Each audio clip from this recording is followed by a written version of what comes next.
യോശുവ 2-ാം അധ്യായം 12 മുതൽ 16 വരെ തിരുവചനങ്ങൾ. ബാരക്കുമോർ. ആകയാൽ ഞാൻ നിങ്ങളോട് ദയ ചെയ്യുക കൊണ്ട് നിങ്ങളും എൻ്റെ പിതൃഭവനത്തോട് ദയ ചെയ്തു. എന്നെയും എൻ്റെ അപ്പനെയും അമ്മയെയും എൻ്റെ സഹോദരന്മാരെയും സഹോദരിമാരെയും അവർക്കുള്ള സകലത്തെയും രക്ഷിച്ചു മരണത്തിൽ നിന്ന് വിടുവിക്കുമെന്ന് ദൈവത്തെ ചൊല്ലി എന്നോട് സത്യം ചെയ്യുകയും സത്യമായ ഒരു ലക്ഷ്യം തരികയും വേണം.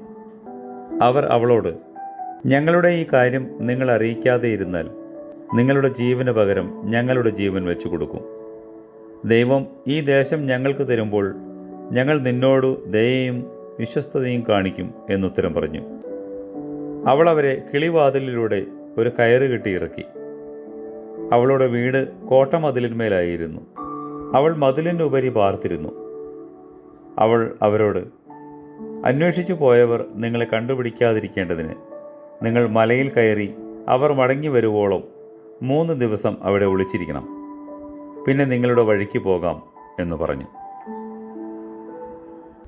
ദേവപുത്ര, അഴിവില്ലാത്ത സ്വർഗരാജ്യത്തിൽ ബുദ്ധിമാന്മാരോടും നീതിമാന്മാരോടും കൂടെ നിന്റെ ദാസരെ ആശ്വസിപ്പിക്കണമേ. ആമേൻ.